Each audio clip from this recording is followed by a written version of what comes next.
Hi guys, welcome to my channel. Welcome back if you've been here before. My name is Autumn and I talk about the JET program and Japan and living in Japan and all things Japan, you know that stuff.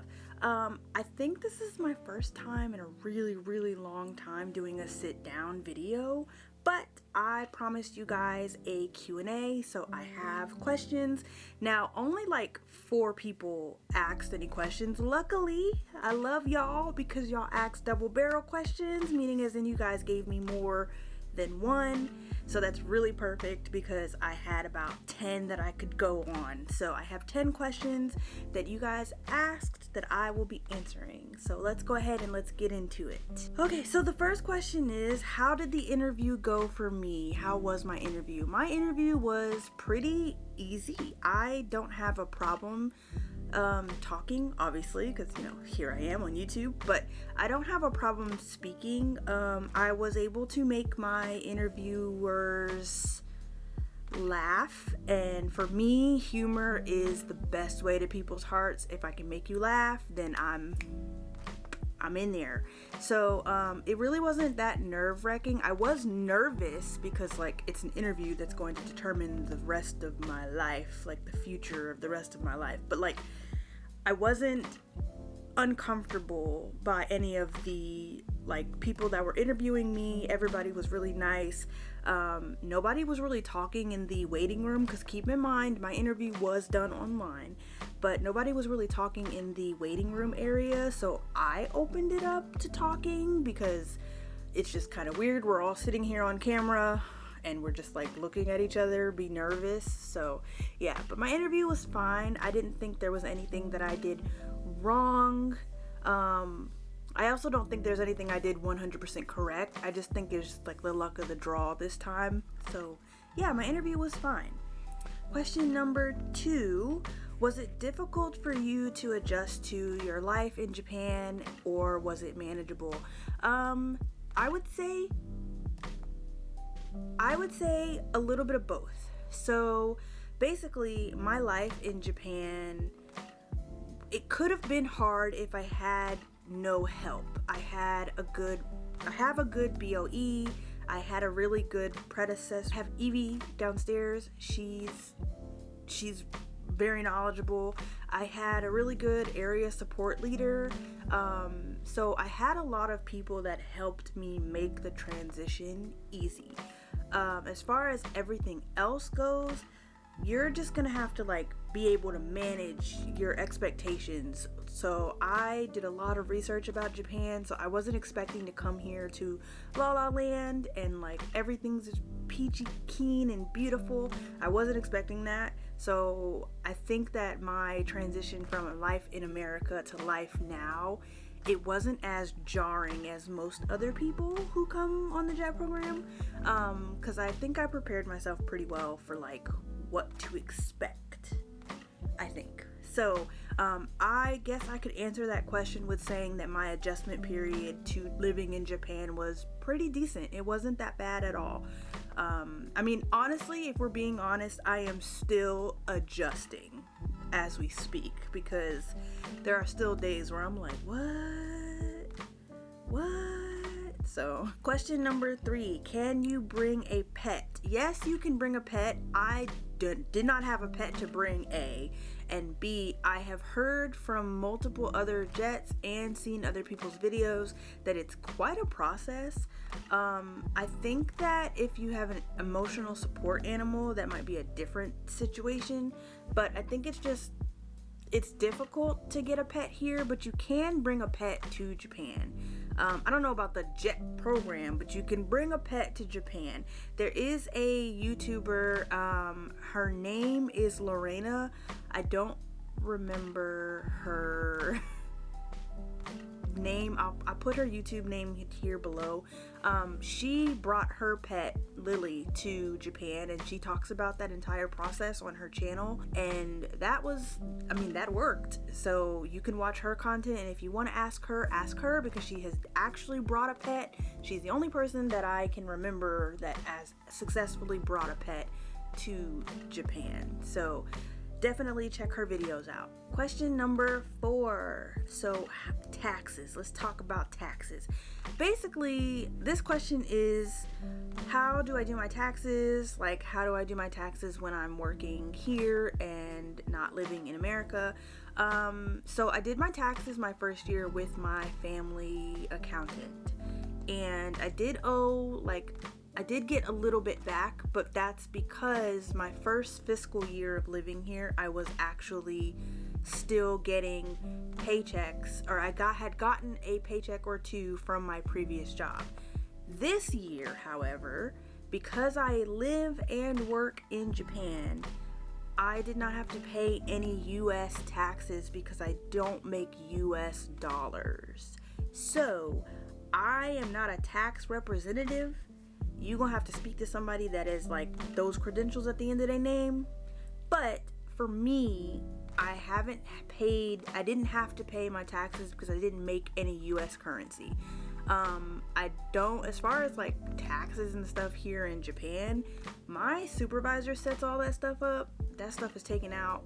He does that. I don't know what happens on the Japanese front. We don't want to know. It's handled and I'm not in it.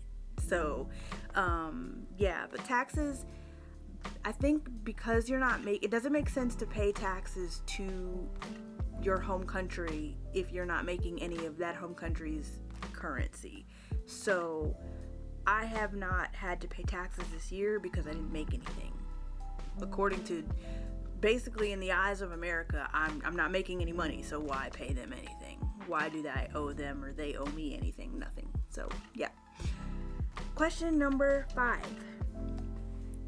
is, how is the bug situation? And talking about like the killer hornets and the mukade. So I live in the north. Thank you, Jesus. I live in the north. I don't have to worry about like the super big bugs. But if I did ever plan to go into the south regions, I have to worry about that. But I don't because I live in the north. Okay, so basically as far as living in the north, I don't have to deal with the really big bugs, like the really big spiders and the really big like mukade, because it's too cold up here. Like it's cooler up here than it is down south, like Kansai, Kyoto, Tokyo. So it's cooler up here, so they kind of go down south, so I don't have to usually deal with that. In the fall we do get the really big, I'll put a picture up, sorry if you're arachnophobia, I'm sorry, but people need to see it. I do have I'll put a picture up of the spiders that do come around, but they do not bite as far as I know, and they really be minding their business. They don't be coming inside your house, and it's perfect. As long as they stay outside, then we can stay inside, so everything is cool. But so I don't really have too many issues with like the big bugs like the mukade, because like they're not chilling in Tohoku. They not. We do, however, have the killer hornets. They are everywhere. My only advice for that is if you are into hiking and you're into like outdoorsy stuff, try not to wear as much black, because they associate that color with bears and they be trying to kill bears on sight. I don't know what it is. I don't know what their beef is with bears, but try to wear brighter colors. I mean, in general, you should wear brighter colors when you're hiking because that's just safe. But as far as the killer hornets go, I don't have any real like advice because I've never encountered one. Well, I have encountered one. I killed it, but I haven't encountered any in close proximity. So, but don't be scared. Like, honestly, as long as you're not like out here messing around with bugs on purpose, you should be fine. And just, if you do get placed in the south or further south than Tohoku, just check your shoes, check your apartment, make sure you keep yourself, like, obviously don't be an idiot and sleep with your window open. Like, hello, yes, bugs are gonna come in. If you have a Genkan that's a little old-fashioned, just make sure you spray your house down. Like I think that for the most part, I haven't really heard too many things from my friends that live down south. Be vigilant with yourself, even when it comes to bugs. So, question number 6. Is there anything that I would do differently from my first year now that I am a second year? There isn't a whole lot I would do differently because I really enjoyed all the traveling that I did and all the sightseeing. I got to see tons of things. As far as my teaching life, the only thing I wish I had done differently was offer myself a little more to my teachers, but I was still fresh. I was still new. I didn't know what they needed. They didn't know what I wanted to do. I would have done a lot more games with the kids so that I can get to know them. Now I'm just like, hey, can we play a game? I know they got to study, but can we play an English game? And they're like, sure, okay, let's do it. So I wish I would have done that. But as far as like my first year, I don't think there were any flaws, really. I truly don't think there were any flaws. I think that it went as smoothly as I could anticipate. So I don't have anything that I would change. Now for my second year, I am implementing things like I'm saving more money. I haven't been out and about as much as I was my first year, but I'm saving more money. And I do have a few trips planned, but I think this year was less about sightseeing and more about honing into where I live and being around the people that I'm, like the community that I have formed here in Fukushima. So yeah, but I don't think there's anything I would change. Yeah. Question number 7 is, how much do you interact with other staff? Do you mostly talk with your JTE? Are you on a first name basis with anyone?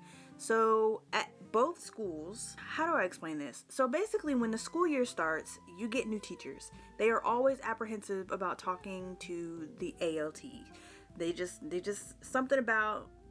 scared of ALTs. I talk to everybody. I will have conversations in struggle Japanese every time, and it works. But I do my best. I try to talk to everybody. I don't really know anybody by their first names because I can barely understand their last names half the time. Like some last names I can understand and I can read and I can, hey, you're Saito sensei, you're Yamata sensei. Like those are easy. But I mostly talk to my JTEs throughout the day just because it's just easier to speak to somebody in English. But I do have teachers that I have regular conversations with in Japanese. One of my teachers at my secondary school, her daughter I helped her daughter with the speech contest at a different school. And so because of that, we now have her daughter as a talking point. So I'll talk about her daughter and ask how her daughter is doing and stuff like that. But yeah, I am a part of the staff. They treat me as such. They whenever we got some drama going on, they include me. They let me know what's going on. I may not have as many conversations with them, but I do have cute little passing conversations. Like if somebody's shirt is really nice, I'll let them know they look cool. Or if someone's hair is done up really nice, I'll let them know it's cute. Especially when they get a haircut. Oh, they love when you notice they get a haircut. I'd be like, oh, you cut. Oh, kawaii. They love that. So I do talk to them, but we're not on first name basis. But I don't just strictly leave it to I'll just talk to my JTE. I try my best to explain stuff in Japanese. So it's pretty, the work environment is pretty chill. I like it. So question number 8. No, this is 8. Question number 8 is, how does the work-life balance feel? In my opinion, my work-life balance is pretty chill. Almost a little too easy. I wonder, if I know it's different for other people because this is the JET program. Every situation is different. But for me, it is very, relaxed. If I'm not doing classes at my primary school, because it's so massive, I don't have to worry about making games. I don't have to worry about making activities because it's huge and there's at least 100 students per grade, and I just can't I can't allocate that type of time. But my JTEs do, and I think I'll get to a later point about this, but we have to remember I am an assistant. I am not a teacher. I am an assistant. So sometimes I do have a lot of desk warming time, but they're pretty chill about me just chilling.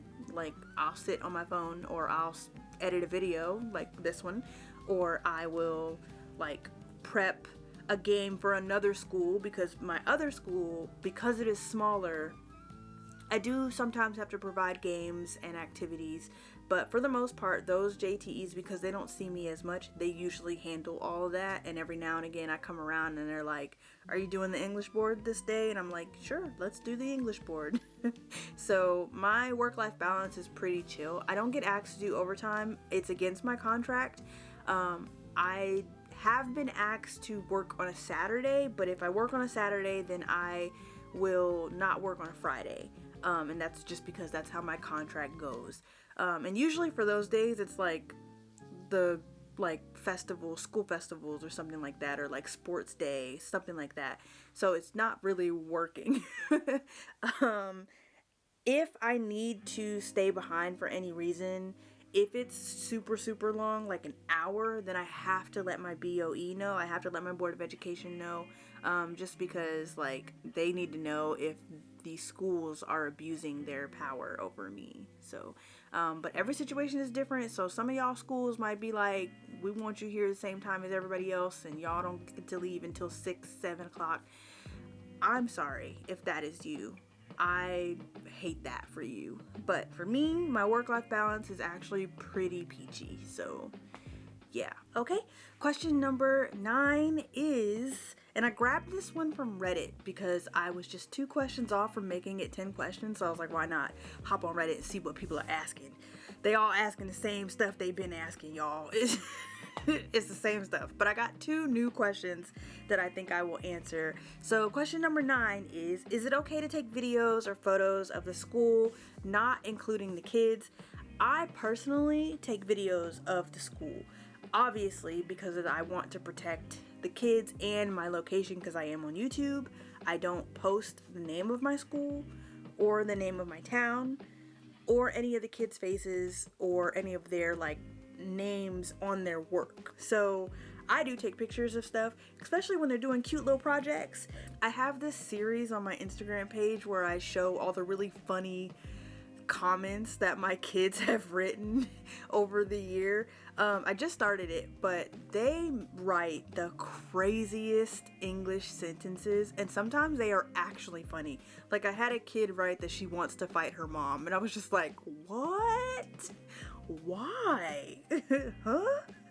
So yeah, I do post that stuff on the internet, but I don't include their names and I don't include faces, and like, unless you know me, you don't know where I live, just for the safety of the kids, for the safety of me, for the safety of everybody involved. I think it's harmless to take a picture of your school. I think if you want to keep that for yourself, then go for it. I do have personal videos and personal pictures of like the spring concerts, or like different like fun things that the kids have done that I keep to myself and that I don't share to the entire world. Like our sports festival, I took video of them doing tug of war, which was hilarious, but that is something that I keep to myself. I don't share it for the internet. I feel like there's no harm in taking photos unless you're like being weird about it. There's no harm in taking photos of the school and the environment that is the school if you're not like being a creep. So don't be a creep. Don't post anything online for money, and don't like exploit these kids. That's wild. Don't do that. Yeah. So I mean, literally, it's same for in America. Like, why would you be posting children on the internet doing whatever? Like, and if you are, blur their faces, bro. These are kids. Like, the internet is a weird place, and the internet is unforgiving, and people are strange, and we want to protect them from that as much as possible. So yeah. And then that leads me to my final question, number 10, which is, how do you know when you're doing too much or too little as an ALT? So first thing I will say for this is ask your JTEs. Talk to your JTEs. Ask them what they need. Ask them what they expect. Ask them how their relationship was with the previous ALT or the previous like person that they worked with, because if you don't ask, then you're not gonna know. You can't just assume.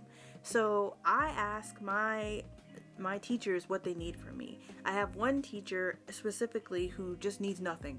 I just stand there the entire time. It's to the point where I had to ask him, like, is it okay if I do the Aisetsu with you when they say good morning, Miss Autumn? Like, or do you just want me to not be there unless you need like a foreign example? Like, ask questions. And then if you're given too much, speak up. Say something. And this is at any job. Do not let these jobs, no matter where you are, do not let these jobs overwork you. You are overworked, underpaid. We don't need that stress in 2024. So I would definitely reach out to either your supervisors or your JTEs and just let them know that you want to do less, or that you feel like you're doing too much, or if you want to do more, that you want to do more, because people are happy to give you more work. They will find something. I never ask for more work. You got me all messed up. I've been working for too long. I'm not asking for more. Give me the bare minimum. I will do the bare minimum. I will do what is required of me, and then I will go home. Like, we've been in the game too long for that. But I think that just having a conversation is the best way to answer that question. Do not assume that they understand that you are overworked. Do not assume that they understand that you want to do XYZ. You have to actually open your mouth and actually tell them what you want to happen or what is going on, because otherwise they're not gonna know. And then on top of that, you've got a language barrier. So it's better to open your mouth and ask and say something so that you're not doing too much or too little. So that is the end of this video. I hope you guys enjoyed it. I know this was quick. This is a long time since I've been sat here talking to y'all face to face. If you guys have any other video requests, please put them in the comments down below. I am happy and open for suggestions. I'm trying my best to get some stuff set up. This summer is gonna be pretty like in between. It's gonna be pretty relaxed. I've been really, really busy. April was insane. May is being challenging. So yeah, if you guys want any more videos like this, any more questionnaires, any more Q&As, any more like anything, then let me know. I'm also thinking about doing a like the darndest things that my kids say on my channel, but I need to wait for them to give me more funny things, because now they know that I put them on Instagram because my JTE told them. And yeah, so now they're writing crazy crap on purpose. So we'll see what they come up with, and I would love to do like a reading out of what all they have written. I would take pictures and like do screenshots and show them on screen so we could laugh about it, because they are hilarious. My kids are so funny. They come up with the craziest sentences, I swear, and I'll be concerned. They'll be like, why do you want to fight your mom? Let's talk about it. What's going on? So yeah, but that's it for this video. I will see you guys in the next video. So bye. No, for real, it's been busy.